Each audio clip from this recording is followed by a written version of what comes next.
If you're an Indian and if you haven't tried this dish called puttu, P-U-T-T-U, then you are missing out on something.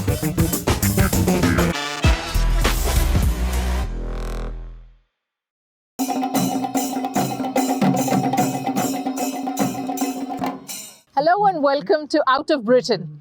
At this very gorgeous location in Leicester, this is the City College of Leicester.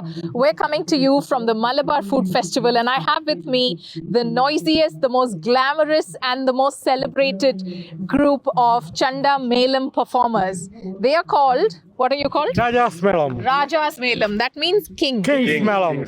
Because England has a king, so now we decide that we will be the king.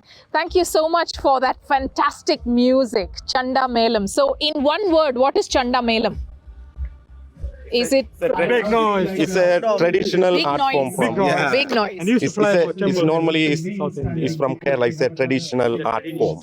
Traditional art form of Kerala, usually performed in temples. Temples, yeah. Okay. Madam Jyoti, nice to meet you. Nice to meet you too. It's the rhythm of Kerala. Rhythm of Kerala. Okay. This is so unique because the Chanda music is powerful. It's got a lot of rhythm. It's got tune. It's got music. And at the same time, there's a lot of play of the hands and the music and the power that comes in. So the group organizer, Raja, Yes. When did you bring all this equipment from India?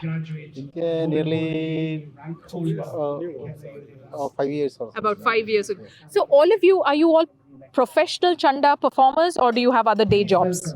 We do have other day jobs, and this is our passion. This is your passion. So all of you, let me take it, businessmen or working at the NHS? NHS. I work as a theatre nurse in Nottingham. Okay, NHS. I'm also working for NHS. NHS, It's a self-employed. self-employed, Business. businessman, NHS. NHS again. Okay, all of them are healing us. You know, most of these are NHS folks. NHS, I'm working in a university. university, I'm going to university. student. Okay, NHS staff, yeah. NHS as well. Fuel group. Fuel group. Fuel group. Okay, so business, NHS, and then offering music during the weekends, which is fantastic. So, what are your weekends like? Is it Chanda music practice, Yeah, we rehearsal? do practice every week.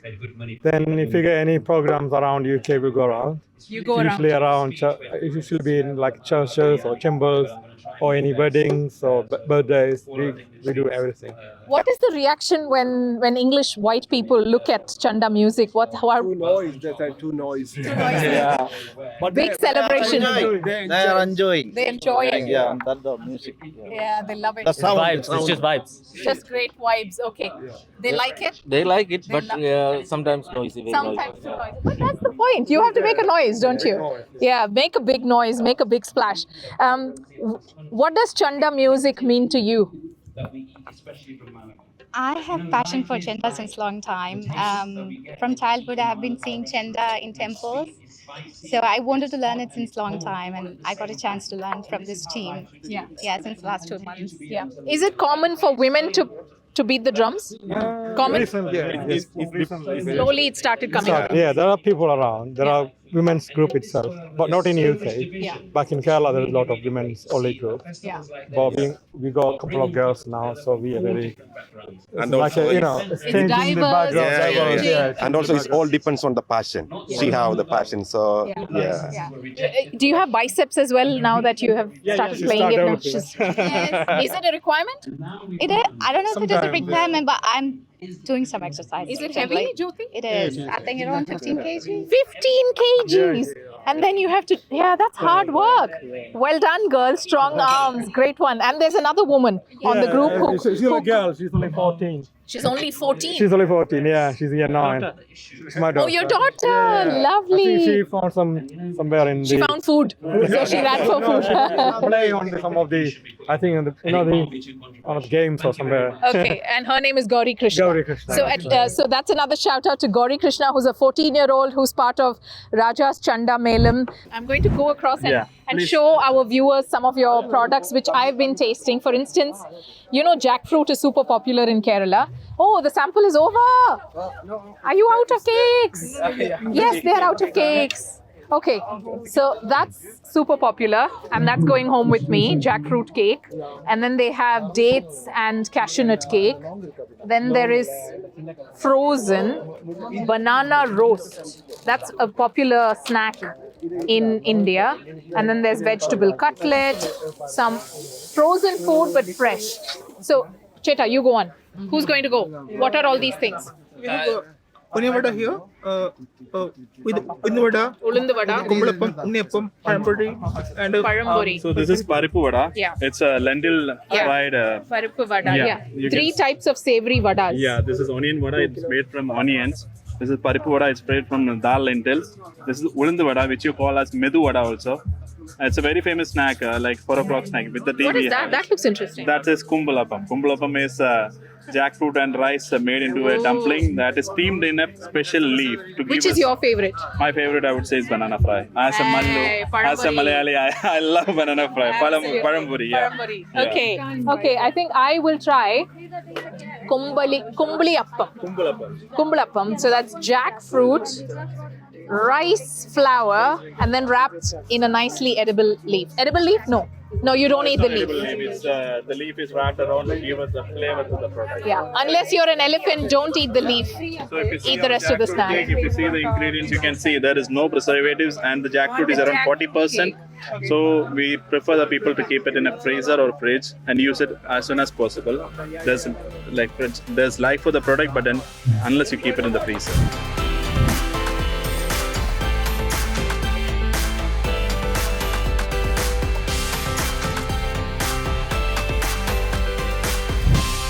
The heart of the Malayalam Malabar Food Festival is the women who have cooked. You know, this section that I'm showing you and where I'm coming to you from, it's the most crowded, it's the most popular.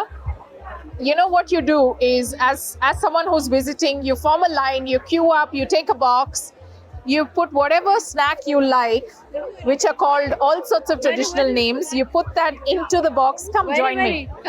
You add that into the box, come to the end, pay for it. And what are these snacks? Give me some names of all these snacks. Examples. Unnakaya, it's a type of, then Ulundu vada, Korukatta, Parampuri, Paraniravu, then chicken cutlet, samosa, something like that. Some of them are like sweet ones, some of them really favorite and really traditional. Some are really difficult to make. So we only do it once in a year. Only once in a year you make it. Wow. When did you get up today? No. When we come here for this festival, we make an extra effort to do it. When did you wake up? 3 o'clock. 3 o'clock in the morning? Yeah. To make all this so that it's fresh. 2,150 snacks today making. Wow. Only you. Me and husband. You and your husband made 2,150 snacks. Okay, how many did you make? I'm not making, I just help. You're helping? Yeah. Okay. I'm just Very, helping. very hard. what Did you tell me your name first? I'm Shaha. Shaha, hi. Yeah, so this is the effort of Emma ladies for many months. They have been keeping on trying for this. And finally the day has arrived, and here we have got all the variety of snacks. Everything is here. And some are sweet, some are spicy, and some are all the kinds of snacks we have got here. So some of these snacks, Ramala, I have not heard in my life, some of these snacks. So where did this Malabar cuisine, where did you learn to make all these things from? We are all from Malabar. No, I'm not from Malabar. You're not. So I'm from different part of Kerala, not from Malabar. But I think as we grew up, we came to know about this. So you just learned on your own. Where We did are you all learn it? as a family here, so we are always together. So that time we share all the recipes and we make. It's very difficult to make. So what is the return on investment? Is it just happiness when you see everybody eat? Yeah, it's an happiness. Yeah, then the amount is going for a charity. Yeah, that's why. We are very happy. Thank That's you for the point. mentioning that. All the money made here, the profits are going towards different charities, which is incredible. So women of the Malabar region have displayed a great sense of enterprising nature, hard-working nature, one of being very close to the community, sticking to the roots, because what you're offering here is not the modern day snacks. but this is extremely traditional snacks. What's your favorite snack? Chicken cutlet. Chicken cutlet. Does your husband make it well? Yeah. Husband chef. Husband is a chef. Yeah. That's lucky. Yes, Polo chef. Okay. Mine is Parampuri. Parampuri. Parampuri and chaya. Oh. Ria Matthew, if you're watching this, one of my friends, she introduced me to Parampuri and chaya. I'd never had it. Hi, Fatima. Let's quickly get Fatima in. I was chatting with Ramala, with all of these lovely ladies about some of these snacks I've never heard of. Okay, yes. So where did they learn to do this? And how was life when you moved here and how you just picked on? That's particularly a question that you must ask me, because life when I moved on here, the first thing that I missed was food. And then I got introduced to Emma, and Emma conducts these events every single year with different concepts. And by God's grace, I was able to be a part of Emma, which I'm now, and actively participating in all of these. Coming back to the food, I must say, it was the snacks that I missed. So every year I get to eat twice during the Emma festival. Biannual snacks. And annual snacks, which was a staple dish for me, which was a staple snack, of course, the Parampuri, the unakaya. It's a quick snack which everyone can make. Okay, the guest is coming, quickly, you know. That was then. Not now. Not now. That was then. Now, if you come to Fatima's house, you'll get a cup of kettle tea and 2 biscuits. It's pure like English breakfast. Only English food. It's pure English food, and then we can eat English food only for one day, only for one time, and then we are back to our dosas with our pattils, with our rotis. And we also have our Ajmi stall there, where they have a lot of instant rice powders and puttu podi and all these things. So they have also made all the products, the Vishwas.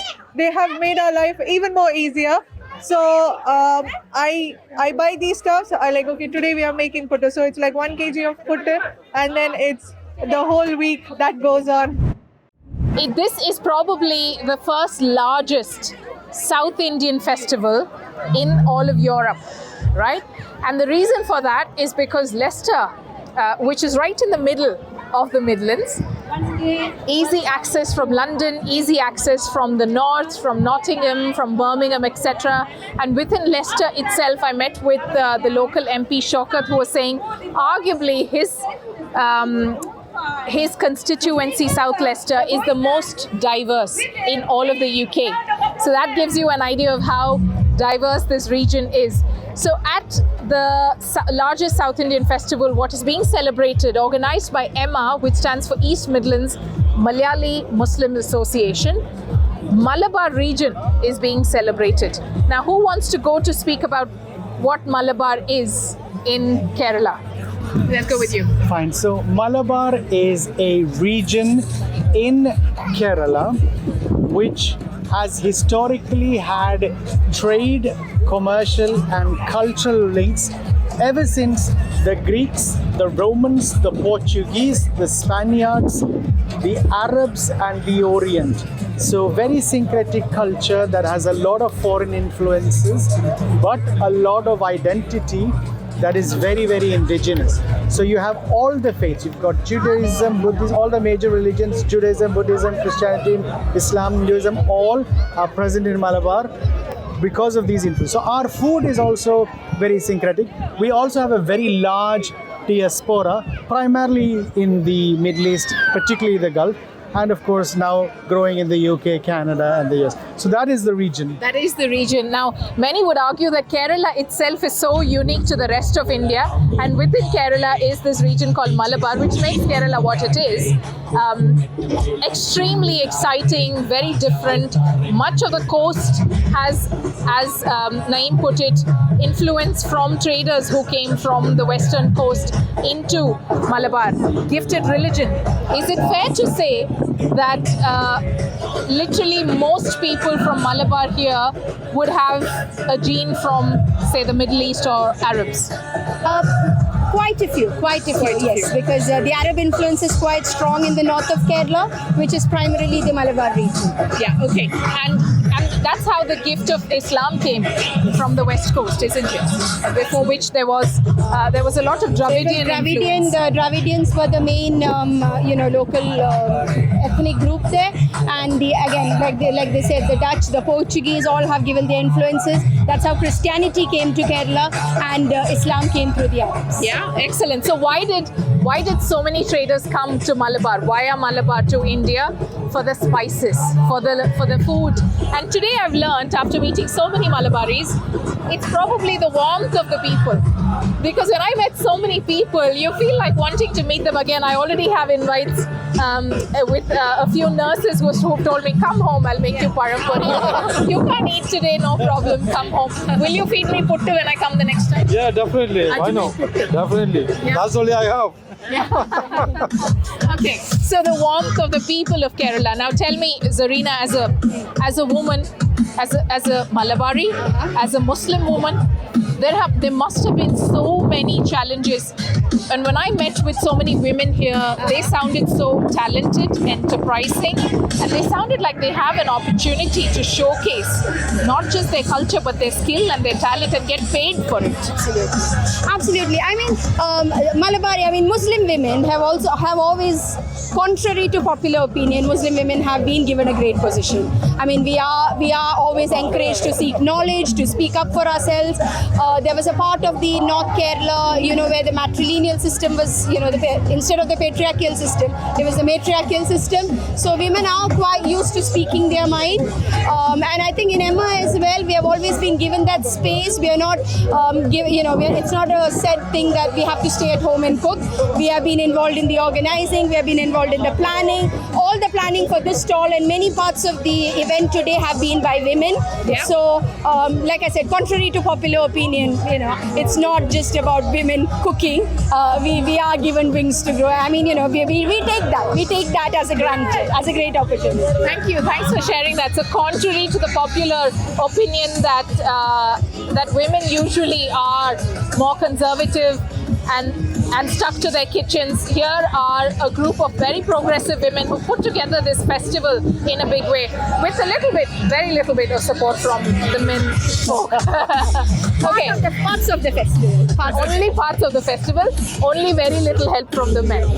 Now, I heard you announce that you raised close to £12,000. That's going to charities. How is Emma going to help the communities? Emma is basically giving the collected charity, spending on different kinds of needs. So it is on an individual basis. We cross-check the genuinity of each cases, then we will give the money to the needy people. So that's how it's basically. So it's the 5th edition. We have been raising these funds in previous Malabar Food Festivals as well. So yeah, so far we have raised 12,000 and it will go up again. Yeah. Well done on that. And the footfall last year was close to 5,000 and this year they're expecting it'll be 5,000 again. I'm going to these men from Ajmi. Turn around, Justin. So you're with Ajmi. Yeah. And Ajmi is a spice trader. And what else do you sell? We have 130 products right now in the UK and it's growing every day, kind of every month.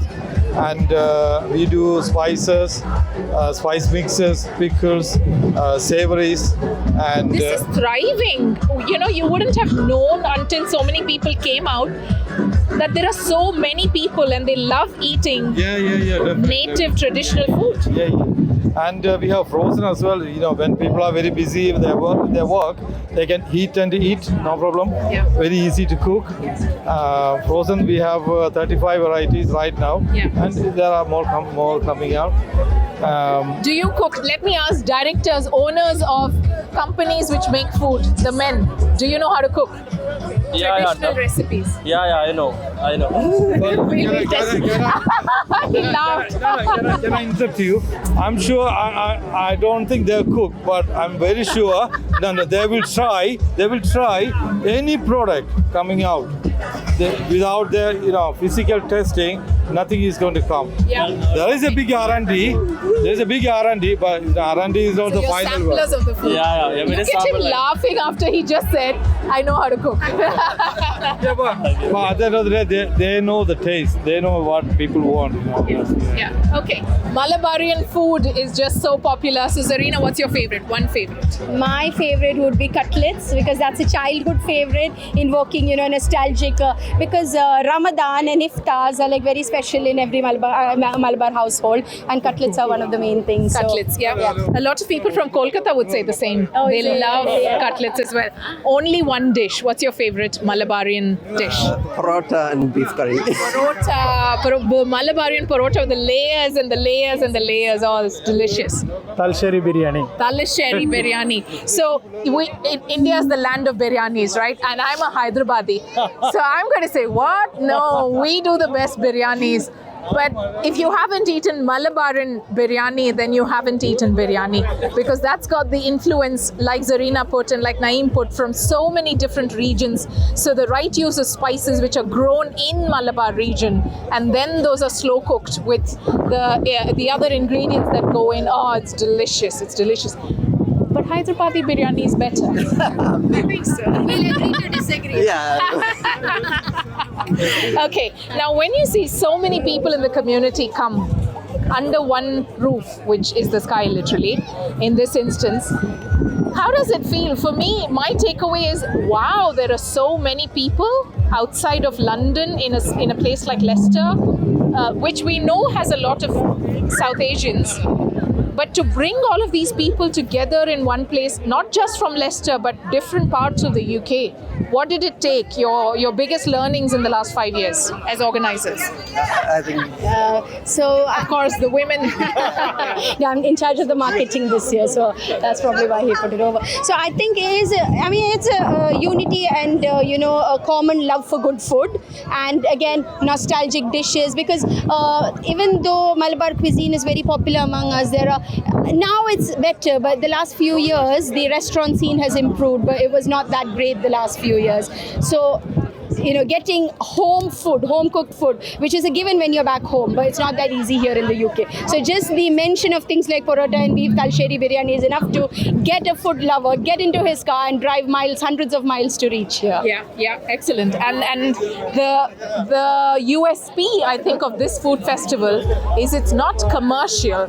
What I noted is there are women who woke up at 3 in the morning to cook fresh food, and that was the busiest stall where people would queue up to pick fill their bowl with the most traditional of dishes, which you don't get in stores and in restaurants, and then pay a very nominal something for it. But the nostalgic feeling of being able to touch those flavors in your head and in your mouth, I think that's the USP. Did I sum that well? Absolutely. Can I come next year as well? You must. You're welcome. Yay. I won my place. Okay, thank you so much, and keep celebrating culture, food, and community in this spirit. One big shout out to the women. I know you have spoken to them and you're very impressed, but everyone's doing it so selflessly, waking up at 3 o'clock, 4 o'clock in the morning, and cooking it in large quantities, which is not easy for many people given the limitations of their kitchen, and to come here to give it all away for charity, it's a big thing. It's not small. It sounds pretty normal to me. Sounds like a woman. Sounds like a woman's life. Thank you. Thanks so much for joining us. Thank you so much. And drop your comments, and if you have messages for any of these organizers, keep them coming in the comments below. Radhika, Iyer signing off on Out of Britain.